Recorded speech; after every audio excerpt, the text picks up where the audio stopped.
It's a great, great morning, the first day in heaven, when you stroll down the golden avenue. There are mansions left and right, and you thrill to every side, and the saints are always smiling, saying, how do you do? Amen. Good morning po sa atin lahat and happy Friday morning. Ito po yung lingkod, Peter Jong from CBBC Singapore Outreach. Ito po yung ministry ng CBBC San Pedro Laguna under the leadership of our pastor, Dr. Ed Launan. Amen. Welcome po. And alright, so bago tayo magsimula, tayo po muna manalangin. Okay, let's bow our heads to prayer. Father in heaven, Lord, we bless you this morning. And Lord, once again, thank you for your goodness. Thank you for your faithfulness. Thank you for giving us a brand new day. Thank you, Lord God, for keeping us safe while we had a whole night of rest. Thank you, Lord God, for another time that you've given us. Even in this this morning, O Lord God, we can start the day right by listening to your word. And I pray, O Lord God, that you would bless our live stream this morning. Bless your people that will be joining. And bless the message, O Lord God. I pray that it will speak to each and everyone's heart, especially in the area of family, which is our topic for today. I pray, Lord God, that you would use your servant mightily. Give me words to say. Guide me, O Lord God, and lead your people to victory. For your honor, for your glory, Lord, all of these things we ask. And you see me pray. Amen and amen. All right. Romans po tayo. Romans. Open your Bibles, please. In the book of Romans, chapter 14. Romans chapter 14.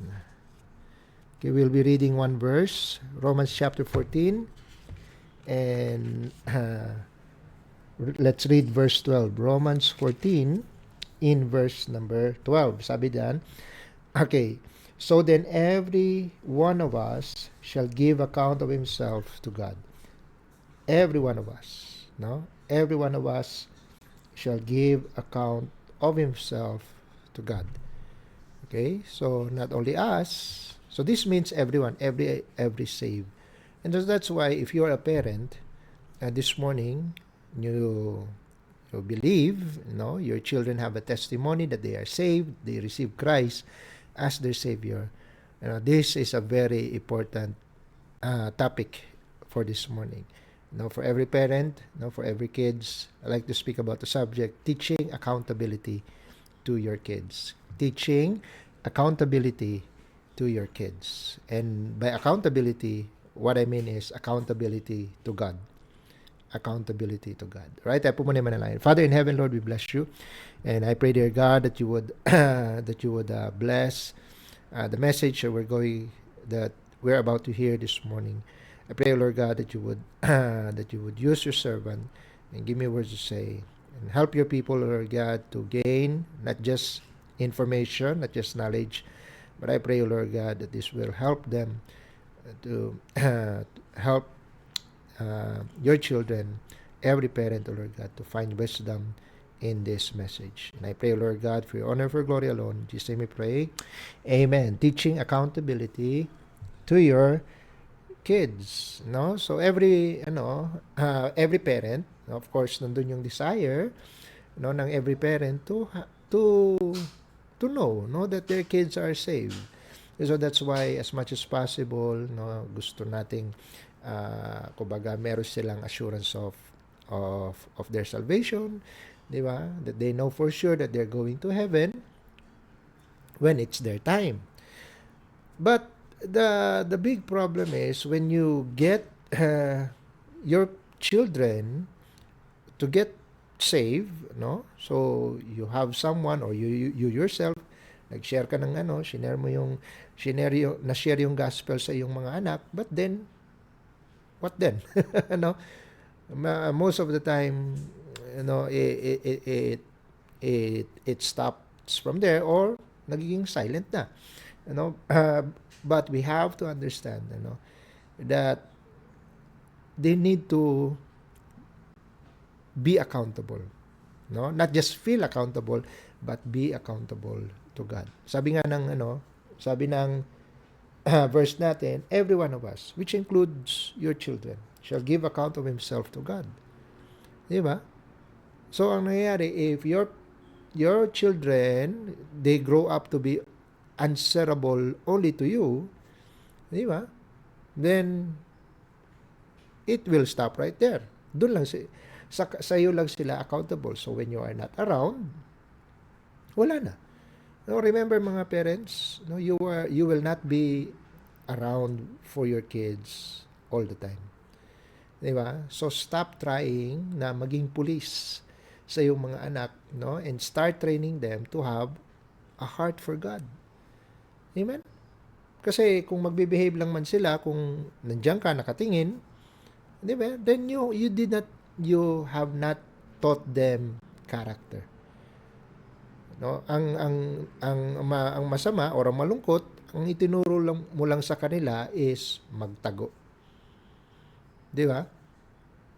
Kasi kapag wala ka na, then they will just, if you're not around, they will just misbehave.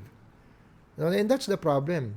No, ang hindi natin namamalayan that our kids are having secret lives. 'Di ba? Kapag sila ay kapag nandiyan ka, kaharap ka, or nasa church, no, para silang mga santo't santita, 'di ba? Pero pagdating naman sa in their own private lives, sa kanilang mga in their internet sessions or in their social medias, 'di ba? Then they are as mischievous as they could be. And that's scary, Kumbaga tinuturo at a very young age, alam nila paano maging hypocrite. 'Di ba? At kapag hindi nila naunawaan yung accountability, then they will just play the blame game for the rest of their lives. Ano yung blame game? That they will, kumbaga, hindi ako may kasalanan siya. But they do not understand that each and every one of us are accountable to God. So, yes, merong part na ginawa, kung sino may kaaway niya, yung kapatid niya ba, or pinsan niya ba, or kaklase niya ba, 'di ba? They would always point their fingers to the other person, not realizing that, 'di ba? It's not just them. No, it's not just the other party. It's not just their classmate, their sibling or their cousin ang may kasalanan. Meron din siyang part. Di ba? Meron din siyang role kung bakit nagkaroon ng conflict. Kaya nga, he needs to understand that he is also accountable for the participation that he made. Di ba? Yung iba naman, di ba, kapag hindi nila naunawaan yung accountability, then they will easily give into peer pressure, di ba? Na kasi, kumbaga, bakit yung iba ginagawa? then pagdating sa akin, hindi pwede. And that is because hindi nila naunawaan na those mga pasaway na gusto nilang gayahin, they are also accountable to God. And so is he when the time comes. Diba? Kaya nga sabi ng Exodus chapter 32,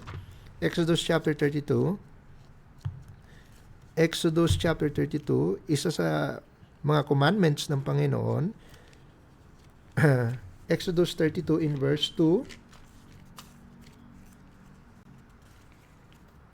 Okay, sabi dito,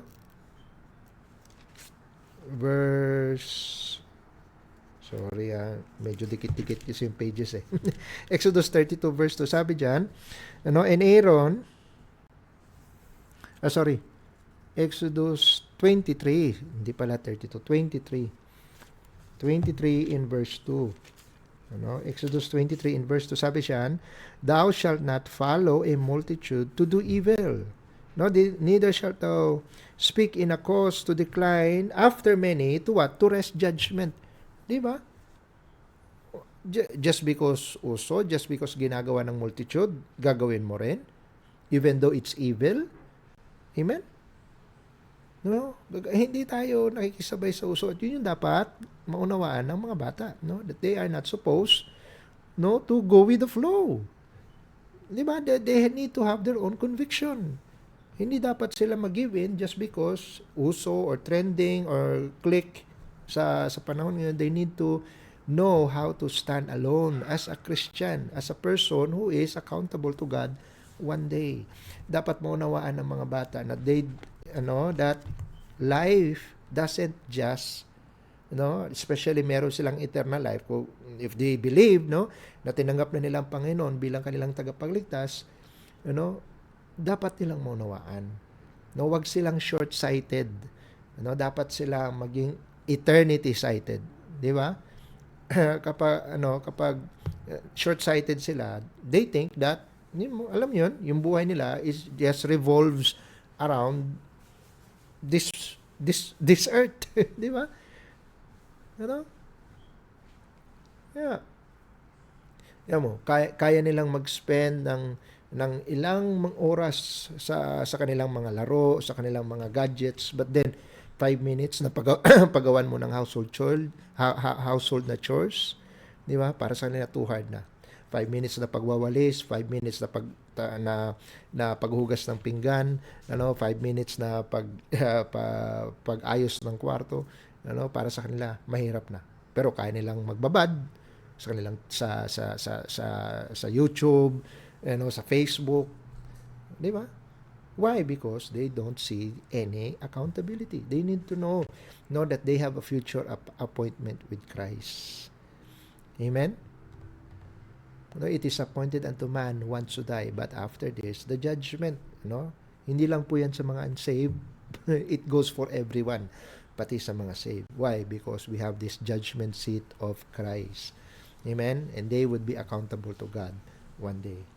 So, this is not about making, parents, you need to understand, this is not about making your lives easier. It's about making your kids' life right with God. So that's why you need to teach accountability. So how do we go about doing that? Number 1, lead by example. Lead by example. Parents, you need to understand you cannot have pride with your kids and as if you're acting perfect. Hindi ka perfect. Parents, you need to tell your kids that you also mess up from time to time. Di ba? Yeah. Kapag halimbawa how to say, you lose your temper, di ba? You apologize. Amen. You tell them that you have sinned against maybe to their mom, di ba? Or maybe to you. And most especially they have sinned against God. Amen. Yan, di ba sabi ni James, confess your faults one to another. Amen? Hindi lang you confess your sins to God, but also one to another. Say sorry. Amen? But you have to explain that you choose to do the right thing. Amen? By being accountable to God. Amen? So that kahit walang nakatingin, you tell them, nagkamali ka sa harapan ng Panginoon. Amen? Si Joseph was a great example, 'di ba? Yung tinempt siya ni Potiphar's wife, ni Mrs. Potiphar, 'di ba? Ano yung conviction niya? Genesis 39. Genesis 39. Genesis 39. Look at verse 8. Sabi dito, verse 7 muna. Sorry, verse 7 muna. And it came to pass after these things that his master's wife cast her eyes upon Joseph, and she said, lie with me. Verse 8, but he refused, and said unto his master's wife, behold, my master knew not what is with me in the house, and he had committed all that he had to my hand. There is none greater in this house than I, neither had he kept back anything from me but thee, because thou art his wife. Ano sabi ni Joseph? How then can I do this great wickedness and sin against God? You see, it's just the two of them. Sila lang, walang na ibang nakakita. It's just the two of them in the room. Pero ang lagi niyang iniisip, is nakatingin sa kanya ang Diyos. And so that's why, sabi niya, how can I do this great wickedness and sin against God? Amen? Na kumbaga, you need to let them understand na ikaw mismo as parent, you are you are you are following the pastor, you are following the man of God because you are also under authority. Amen. So, kumbaga, you make them understand na kahit ikaw, merong merong merong Diyos na tumitingin sa bawat kilos mo, sa bawat decision mo. Amen? Lead by example. So that's why you tell them you need to be honest with your money. You pay your tithes, 'di ba? As na you pay your tithes, why? Because you are answerable to God. Amen. So next time, when you make a mistake with your kid, or nakita ng yung whether nakita nila or hindi, you tell them about it, and you share with them how you are making it right with God. Amen. Because that's leading by example. That's number 1. Number 2, you teach stewardship. Teach stewardship. Amen. Stewardship, especially with their body, with their lives. Amen. You need to make them understand that that body na meron sila is not theirs. Amen? Kung sila ay saved, God has already bought them with a price. Sabi ng 1 Corinthians chapter 6. No? Sabi diyan sa 1 Corinthians chapter 6, look at verse 20. Sabi, for ye are bought with a price, therefore glorify God in your body and in your spirits, which are what? Which are whose? Which are God's, with the apostrophe S. Amen? Meaning, their body, if they are saved, tinanggap na nilang Panginoon, and praise God, di ba? Nag-testimony ka pa sa church, nung time na tinanggap mo yung mga anak, ng inyong mga anak ang Panginoon, then therefore, you need to make them understand that life, that body is no longer theirs. Amen? Why? Because they were bought with a price. And so that's why whatever they will do with that body, they will be answerable to God. Because that's God's body. Amen? So, when you waste time, when they waste time, they will be answerable to God. Amen? It's like, wasting God's time. If you waste time with your body, then you will be answerable to God because that is His. Amen? Kumbaga, and being good with some skill or some talent or some gift, make them understand that those are given by God. And they will be answerable to God in what they do with those skills. Amen? Remind them that, yung lahat ng bagay na meron sila, everything that they see, everything that they, everything that is here on earth belongs to God. Sabi ng Psalm 24, di ba? The earth is the Lord's, apostrophe S, and the fullness thereof. Amen? So teach them stewardship. Why? Because itong mundong nilalakaran nila, is not theirs. Hindi silang may-ari ng mundo. It's God. Amen? So, when you give them something to do, of course, you expect them to do it right, do it with their best. Why? Because they would be answerable to you. And so, it's the same thing. Merong ibinigay sa atin ng Panginoon na buhay, merong ibinigay ang Panginoon sa atin na katawan, we need to do it, we need to give it our best. Amen? Why? Because we will be answerable to God. Amen?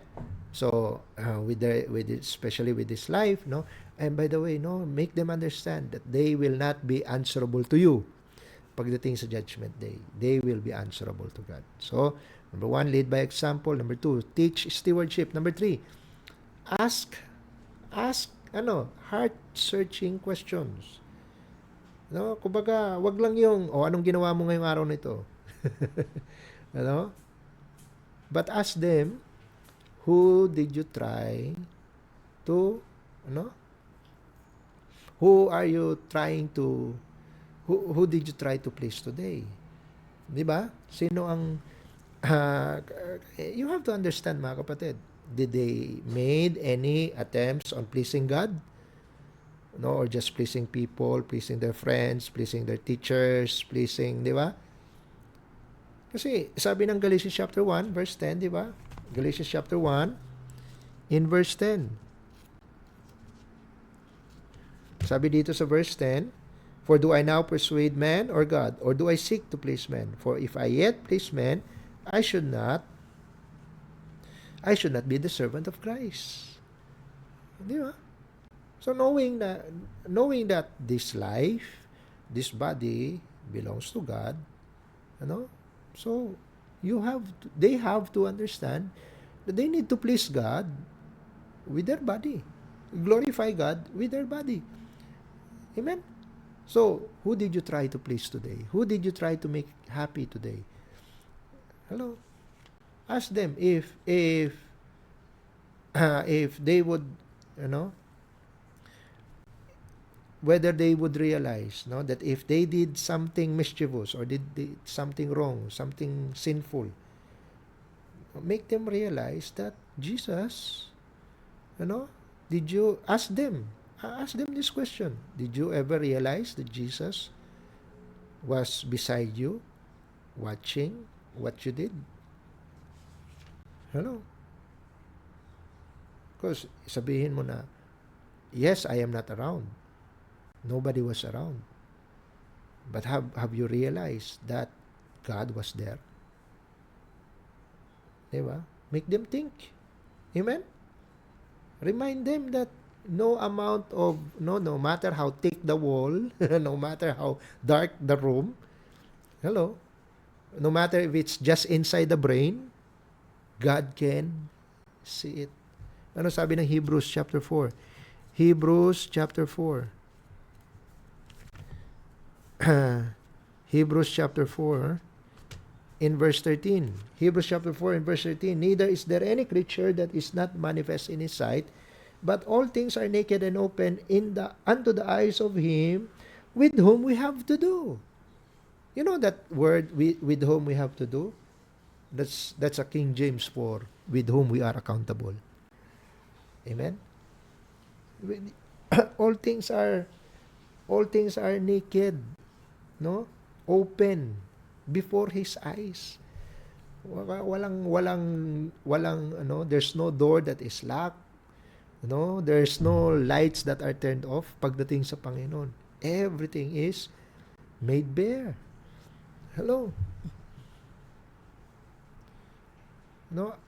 So if they make any bad choice today, they will be answerable to God tomorrow. Ask them that question. No? Do you think that you will not be answerable to God in what you did today? You don't need to hear them answer or the answer back. All you have to do is make them think. Amen? Para pag bulay-bulayan nila, ma-realize na. Because sabi nga ng 2 Corinthians chapter 5, and this is true for every Christian. Meaning, no matter the age, whether they old or whether they are young as your kids. This truth is for everyone. 2 Corinthians chapter 5. 2 Corinthians chapter 5 in verse 10. Sabi niya, for we must all appear before the judgment seat of Christ. So, parents, you need to understand, it's good to desire for your kids to get saved. But you have to understand, as parents, that they will stand before God in judgment someday also. Amen? So, number 1, lead by example. Number 2, teach stewardship. Number 3, ask heart-searching questions. Number 4, provide consistent consequences. Amen? Kung ikaw ay magpapataw ng consequence sa kanilang mga ginagawa, then be consistent. Amen? Huwag yung kapag, if you try to rescue your kid in every trouble, No? You don't you realize that you are failing as a parent? Eh sir, di ba you are the protector? Di ba aren't we supposed to be protector of our kids? Yeah. But are you a protector of their future? No? Kasi in future, mga kapatid, you will not be around. Hello? Oh, don't tell me pagdating sa adulthood, no, na kumbaga na may sarili ng may sarili na marunong ng mamuhay mag-isa yung anak mo, and then pagsisiksikan mo pa rin yung sarili mo just to watch over your kids. Hello? No. You need to allow them, no, na every bad choice has a consequence. Diba? Galatians 6, whatsoever a man soweth, that shall he also reap. Amen? Don't delay discipline. Train up a child in the way he should go so that when he is old, he will not depart from it.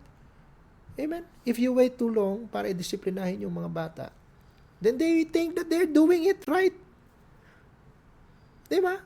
And so, na-instill na sila, kinalakhan na nila, nakasanayan na nila na gawin yun nung habang bata pa sila. Sa tingin mo, maaalis yan kapag sila'y malaki na? Pag sila'y tumanda na? No, nakasanayan na nila eh. Amen? Look at Ecclesiastes chapter 8. Ecclesiastes chapter 8 in verse 11. Ecclesiastes 8 in verse 11. Sabi yan, because sentence against an evil work is not executed speedily. No? And that's true. Diba? Sabi nga ni David, he will not always chide. Hindi laging makikipagtalo ang Panginoon. Hindi laging magkukorek ang Panginoon. Hello? Pero hindi ibig sabihin na walang consequence. Amen? Kaya nga, tinan mo, sentence against an evil work is not executed speedily. Therefore, the heart of the sons of men is fully set in them to do evil. Kapag magde-delay ka, nakakalain nila na, okay lang. Amen? Kapag ikukondon mo, okay lang. Hello? And so, that's why you need to understand, mga kapatid. Na hindi man tayo, wala mang palo ngayon, but there will be an answer, accountability tomorrow. Amen? Naka-record yan. Amen? Sa mga accountabilities natin. Amen? That's why, if we confess our sins, He is faithful and just. Amen? Discipline is not just about punishment. It's about leading them to say sorry, to confess their sins to God. Amen? So provide consistent consequence. Amen? Na kumbaga, at the end of every disciplinary action or every sermon, at the end of the sermon session, it should end with them getting their heart right with God. It should end na realize mo yung mali mo sa Panginoon. So therefore, ano sasabihin mo sa Panginoon? Di ba? That's how it should end. Kasi ultimately, hindi lang sila nagkasala sa iyo, but to God. Amen? So number 1, lead by example, teach stewardship. Number 3, ask heart-searching questions. Number 4, provide consistent consequence. And number 5, the last. So, how to teach accountability. Number 5, focus on integrity. Amen? Focus on integrity. Because God cares what's, integrity is kung ano yung nasa loob. Amen? Doon yun yung, talaga, essence, ng integrity. It's what's inside. More than the outside. Anong desire ng Panginoon? Look at Psalm 51. David understood ano yung desire ng Diyos. Psalm 51 in verse 6. Sabi dito sa verse 6, Behold, thou desirest truth in the inward parts. Ano, naunawaan ni David yun. No, na ang desire ng Panginoon is yung truth na nasa inward parts. Inward, not just kung ano yung behavior, kung ano yung nakikita, napapansin. No, much more important to God is the inward parts. Amen? Na being a good Christian, hindi lang siya is about how people see them in church, but kita rin ng Panginoon how they behave at home. Amen? No, or else, yun nga, magpo-fall sila sa early hypocrisy. Diba? Look at Matthew chapter 23. Matthew 23. In verse 28. Matthew 23, in verse 28, no? Kausap niya dito yung mga Pharisees, mga hypocrites. Sabi diyan, even so ye also outwardly appear righteous unto men, but within ye are full of hypocrisy and iniquity. Wag lang silang dapat mag-appear as righteous. Amen? They should have the integrity. Amen? So, when they see the truth, when they tell the truth, you praise them, you appreciate them. Even when they tell the truth, even before someone would catch them, then that's something that is commendable. Amen? Kasi nga, hindi pa sila nahuli, pero inamin na nila. Di ba? No? Kapag, alam mo yun, kapag siniringan ka, yung eye rolls, di ba? Kapag they pout or they stamp their feet, di ba? Those bad attitude, make them understand that even if they do it behind your back, God sees them also. Amen? Na even the thought of foolishness. Di ba sabi ni Solomon, Proverbs 24 in verse 9. No? Yun bang dinidilaan ka behind your back, no? Ginaganon ka behind your back, di ba? Or ginagaya-gaya ka niya. Di ba? Or ginaganon ka behind your back, di ba? Hindi man sila kita, di ba? But sabi ng Proverbs 24 verse 9, the thought of foolishness is sin, and the scorner is an abomination to men. See? So, focus on integrity. Amen? So, not just their visible behavior. Kumbaga, rather on what they do, how do they perform before God. Amen? How do they behave before the Lord, knowing that God is watching, because they will be accountable. So, we have 5 points. Number 1, lead by example, teach stewardship, ask questions, heart-searching questions. Number 4, provide consequences, but consistent consequences. And number 5, focus on integrity. Amen? So, you can, you can leave your children someday with huge, amount of money, or that big house, di ba? Yun yung mga ipapamana mo. But much more important than that, the best gift that you can ever give or leave to your children is for them to have a clean conscience before God. Amen? So, again, parents, stop being a police. Stop managing, how they act, how they speak. Rather, start preparing them. Start preparing them when for that time that they will stand before God.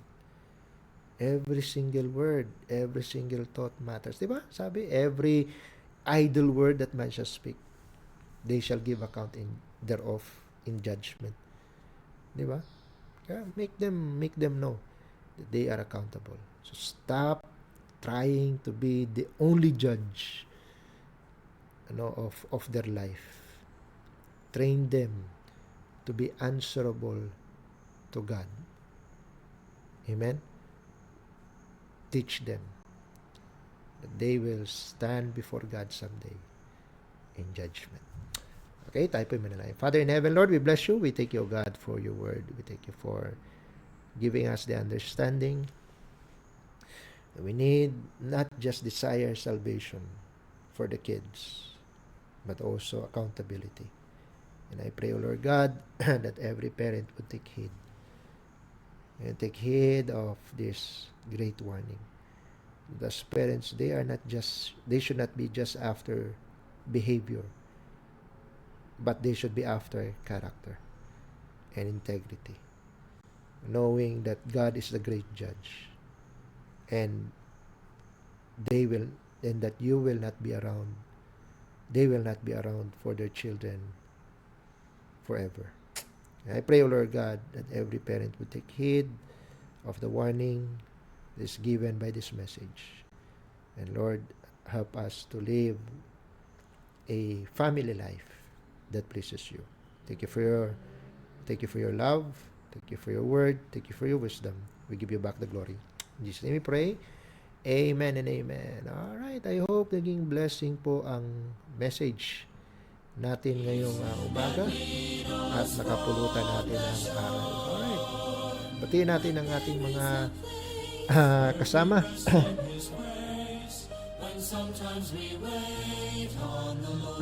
Okay, so we have Sister Grace, good morning. Ma'am Fritzy, good morning po. Sister Jackie, good morning. Sister Sheng, good morning. And also kay Sister Jonalie, good morning. Ma'am Fritzy, good morning. Kay Ma'am Maris, Mayang Buntag. Also kay Sister Tere, Mayang Buntag. Amen. Sister Jonalie, good morning. Sister Elby, good morning. Sister Anna Marie, good morning. Okay, Ma'am Irene and Brother John Ray, Mayang Buntag. Sir Wayne Traveler. Amen. Good morning po sa inyo.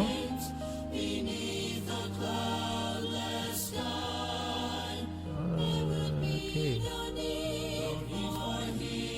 Also kay Ma'am Connie Espinelli, good morning po. Kay Ma'am Pearl Grace Legaspi, good morning. Sister Enelita from Hong Kong, good morning. And also kay Brother Raul Abon, hello sir, good morning po. Good morning kay Sister Barbie and also kay Ma'am Nessie Saturinas, kay Sir Archie Recolcol, good morning po. And kay Ma'am Linay, also in Hong Kong, good morning po. Sister Cathy, good morning sa iyo. Ma'am Mirza Mayuyo, good morning po. And also kay Sister Christine, good morning. Also kay Sister Evelyn, good morning. And kay Ma'am Herminia Espirito. Amen. Good morning po sa inyong lahat. Okay, so